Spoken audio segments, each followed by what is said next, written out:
কি খেলছো তুমি? মাটি। ভাল লাগছে মাটি নিয়ে খেলতে? হ্যাঁ হ্যাঁ, ভাল লাগছে মাটি নিয়ে খেলতে।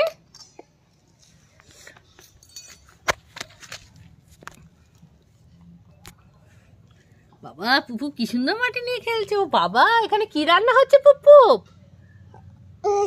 হ্যাঁ, আটা। আচ্ছা, আটা তো এরকমই দেখতে হয়। ঠিকই তো। এটা কি পুপু? এটা কি? কাঠি। সবাইকে বলে দাও এটা কি, একটু ভালো করে দেখিয়ে দাও। এটা তোমার হাতে কি? কাঠি। কাঠি কোথায় পড়ে গেল? কই কই কই